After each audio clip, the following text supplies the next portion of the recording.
आज नरेश भाई साहब की जो समरावता कांड वाला जो मुकदमा था 166/24, उसमें सुनवाई थी और बेल कैंसिलेशन को लेकर के जो स्पेशल जो पब्लिक प्रोसिक्यूटर होता है सरकार की तरफ से, उस बंदे ने जो है याचिका डाली कि भाई जो है नरेश मीणा की ये बेल कैंसिल कैंसिल की जाए, रद्द की जाए।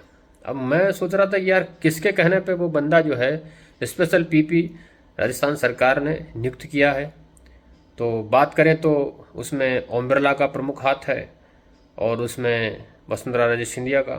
अब मुख्यमंत्री भजन लाल जी का तो मुझे नहीं लगता कि इसमें कोई स्पेशल रोल होगा, लेकिन ये जेल में डालना ही किसी को, क्या ये कोई सॉल्यूशन है? मुझे तो नहीं लगता। अगर आपकी हमारी जनता की आवाज़ उठाए कोई, बड़ी ही जो है कहते हैं कि बेबाकी से उस इंसान को जेल में डाल देना कहीं ना कहीं लोकतंत्र की हत्या करना और तानाशाही को जन्म देना है। और वाकई में तानाशाही तो दिख ही रही है। लेकिन बात करें अगर समरावता कांड की, तो समरावता कांड क्यों हुआ? जब वहाँ के लोगों ने सारी की सारी चीज़ें बहिष्कार कर दी थी, उन्होंने बोला कि हम वोट नहीं करेंगे, मतदान नहीं करेंगे, तो वहाँ पर एसपी विकास सांगवान क्यों गया? वहाँ पर चुनाव आयोग के कर्मचारी ईवीएम लेके क्यों गए? जब उन्होंने बोल ही दिया था कि हमें नहीं जाना, नहीं करना, हमारे को इस चीज़ से कोई मतलब नहीं है, वोट डालने से बहिष्कार उन्होंने कर दिया था पहले से ही। और वहाँ पर एसडीएम जो था, एरिया मजिस्ट्रेट जिसको डिप्लॉय किया गया था उस वक्त, वो अमित चौधरी जो था, वो लेने क्या गया था वहाँ पर? ये सब लोगों को जब बिना बुलाए वहाँ पहुँच गए, गांव वालों की सरकार, वो कहेंगे कि सरकार ने ऑर्डर दिया। किसकी सरकार? गांव वालों की सरकार गांव से चलती है। सरकार किसकी कहाँ है? सरकार वहाँ के लोगों से ही चलती है। उनकी बात को नकारा नहीं जा सकता, उनकी कही हुई बातों की अवहेलना नहीं की जा सकती। तो उन लोगों की सरकार उन्हीं से चलती है। तो वहाँ की जमीन, उनके घर, सब कुछ वो थे। तो उनसे नहीं पूछा गया और तुम वहाँ पहुँच गए, तो थप्पड़ पड़ना तो तुम्हारे जायज था ही, उसमें कोई गलती है नहीं, कोई दोहराई वाली बात है नहीं कि भाई जो है एसडीएम अमित चौधरी का थप्पड़ नहीं पड़ना चाहिए। बिना बुलाए आए और फिर जो है ना पछताने जैसी स्थिति उसके साथ हुई। तो बिना बुलाए जाओगे तो पीटना तो पड़ेगा और कूट भी खानी पड़ेगी, और गधे पे बिठा करके और जूतों की माला, और ऐसे लोगों को तो फांसी पर चढ़ा दिया जाना चाहिए मेरे हिसाब से। तो जो बिना बताए गांव की जो सरकार है, एक लोग जो ग्राम, जो कहते हैं ना कि पंचायत जो उसको कह सकते हैं, तो गांव के लोगों की सरकार की जो कानून व्यवस्था है उसका अवहेलना उसने किया है। साफ जाहिर हो रहा है ना इससे। तो वहां जाना नहीं चाहिए था। नरेश भाई साहब को तो फोन करके समरावता वालों ने, गांव के लोगों ने बुलाया था, तो उनका तो जाना जायज था, उनको तो आमंत्रित किया था उन लोगों ने। तो इन लोगों तो किसी को बुलाया नहीं, और पुलिस जबरदस्ती वहां कैसे चलेगी? ये सवाल है। क्यों चली गई, किस लिए चली गई जब गांव वालों ने मना कर दिया? तो है किसी भी न्यायालय में आप चले जाइए, किसी भी अदालत में चले जाइए, वो यही कहेगी कि जब गांव वालों ने मना कर दिया था, जब गांव वाले इसके एंटी थे, जब बहिष्कार कर रखा था, जब बॉयकॉट कर रखा था, तो सरकार को अपनी मशीनरी वहां नहीं भेजनी चाहिए थी, जाना ही नहीं चाहिए था। तो वहां पर जो जो व्यक्ति गया उसके ऊपर कार्रवाई होनी चाहिए कानूनी रूप से। लेकिन नहीं हो रही है ना। कहाँ हो रही है? नरेश मीणा के ऊपर हो रही है, तो नरेश मीणा के ऊपर होनी ही नहीं चाहिए, जबकि नरेश मीणा तो इसमें मुजरिम ही नहीं है। समरावता कांड के अंदर थप्पड़े एसडीएम के पड़ा है, तो जबरदस्ती वो वहां गया। किस लिए, क्या लेने गया वहां? गया क्यों? गांव वालों ने जब मना कर रखा था तो नहीं आना चाहिए था। है क्या? जब उन गांव वालों ने तो सौम्या झा जो पंडिताइन थी, उस पंडिताइन को बुलाया था, तो पंडिताइन वहां नहीं गई, तो फिर प्रॉब्लम यहां होती है ना कि उसको जाना चाहिए था। गांव वालों ने तो उसको बुलाया था। जब टॉप लीडर जो जिले में बैठा हुआ होता है, टोंक में, कलेक्ट्रेट में जो बैठा है, उसको बुलाया था उन्होंने। एसडीएम अमित चौधरी को नहीं बुलाया। तो नहीं बुलाओगे तो भाई बिना बुलाए आओगे तो थप्पड़ तो पड़ेगी। है तुम हमारे गांव में किस लिए आ रहे हो? किस एसडीएम क्या है? सरकार क्या है? सरकार भी तो जनता ही है ना। जनता से ही तो सरकार बनती है। सारे के सारे राइट जो है जनता के पास हैं। जनता से बगैर पूछे कुछ नहीं कर सकते, समझ रहे हैं ना। रेफरेंडम होता है, एक जनमत संग्रह होता है, उससे होता है सब कुछ।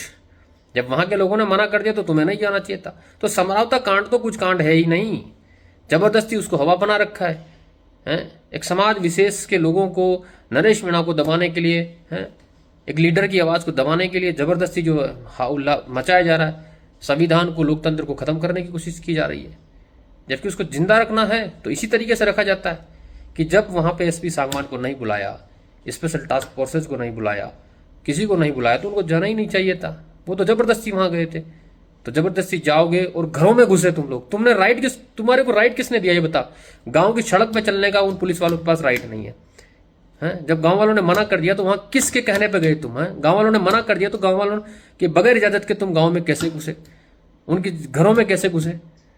उनके ऊपर इतनी सख्त से सख्त कठोर कार्रवाई होनी चाहिए। और सभी पुलिस वालों को, एसपी सांगवान को, सौम्या झा को और एसडीएम अमित चौधरी को, उस वक्त का जो मंत्री जो उसका प्रभारी था उस एरिया का, उनके ऊपर है ना भाई, जो कहते हैं ना कि अटेम्प्ट टू मर्डर वाली धाराएं लग करके, 302 लग करके जनहानि पहुंचाने की आपराधिक मुकदमे दर्ज होने चाहिए और इन लोगों को पूरी आजीवन कारावास होना चाहिए। कानून तो ये बोलता है, जबकि इसके विपरीत नरेश मीणा ने उन गांव की सरकार का साथ दिया, लोगों का साथ दिया, उनके ऊपर जो है उनकी आवाज दबाने की कोशिश की जा रही है। ये नहीं चलेगा। 166/24 ये मुकदमा फर्जी है। नरेश मीणा को इस तरीके से नहीं फंसाया जा सकता। समझ रहे हो ना? उन गांव के लोगों के साथ खड़ा होना होगा और सभी लोगों को खड़ा होना होगा, जागरूक होना होगा, समझना पड़ेगा। क्योंकि ये जो मुकदमा है ना, समरावता कांड, मुझे फर्जी लग रहा है पूरी तरीके से। गांव के घरों में कैसे घुस गए? महिलाओं पे कैसे तुमको किसने अधिकार दे दिया है? तुम वहां चले कैसे गए? गांव वालों ने जब मना कर दिया था, सारी चीज से बहिष्कार कर दिया, तो पुलिस को वहां पहुंचना ही नहीं चाहिए था। हैं? तुम कहोगे कानून, कानून किसके लिए? पुलिस जनता के लिए है ना, जनता की हिफाजत के लिए। जब जनता ने मना कर दिया कि तुम नहीं आ सकते तो नहीं आ सकते, नहीं जाना चाहिए था वहां पुलिस को। क्या क्यों ईवीएम मशीनें भेजी तुमने? क्यों जो है चुनाव आयोग ने वहां पर टीमें अपनी भेजी? नहीं भेजनी चाहिए थी ना। सब गलत किया तुमने। कानून का उल्लंघन तो इन सब लोगों ने किया है। जबरदस्ती वहां जाकर के जोरी का लठ रोपना, जिसे कहते हैं कि मनमर्जी करना, तानाशाही दिखाना, ये तुम लोगों ने किया है। कानून को तुमने हाथ में लिया है, संविधान को तुमने खत्म करने की कोशिश की है, लोगों के अधिकारों को खत्म करने की कोशिश की है, महिलाओं की इज्जत जो तुमने जो वहां पर बेआबरू कर दी, बुजुर्गों को, बच्चों को, सबको पीटा तुमने। वहां पर घर में घुसने का किसी के पास राइट नहीं था। तुम कोई बहाना नहीं बना सकते हैं। बिल्कुल नहीं। गांव वालों की सरकार गांव से चलती है, वहां के कानून नियम सब कुछ उनके होते हैं, कोई उनको बदल नहीं सकता। जब गांव वालों ने एक साथ बोल दिया ना, तो वहां पर किसी को जाना नहीं चाहिए था। आपराधिक मुकदमे तो उस एसडीएम के ऊपर और पुलिस वालों के ऊपर, एसपी सांगवान के ऊपर और सौम्या झा जैसे लोगों के ऊपर होने चाहिए, जिन लोगों ने जबरदस्ती वहां पर महकमा भेजा, इतना बड़ा कारवा लोगों का भेजा। नरेश मीणा को तो वहां इन्विटेशन दिया गया था, गांव वालों ने बुलाया था, वहां की सरकार ने वहां नरेश मीणा को बुलाया था, तो नरेश मीणा की इसमें गलती नहीं है। जबरदस्ती जो है ना, ये करने की कोशिश कर रहे हैं कि भाई किस तरीके से इस बहुत बड़े बहादुर नेता को, इस महान व्यक्ति को कैसे जो फंसाया जाए, डराया जाए और इसको जेल में डाला जाए। तो ये पीपी जो स्पेशल पीपी जो इन्होंने नियुक्त किया है ना राजस्थान सरकार ने, ये भी इनकी साजिश है। और वो गाली दी उसको, नरेंद्र मोदी को और भजन लाल जी को, तो ये गाली नहीं दी है। जब जिम्मेदार पदों पर रहोगे तो कोई आपके खिलाफ भी रहेगा, कोई साथ में भी रहेगा, कोई पक्ष में रहेगा, कोई विपक्ष में रहेगा, तो बोला तो जा सकता है।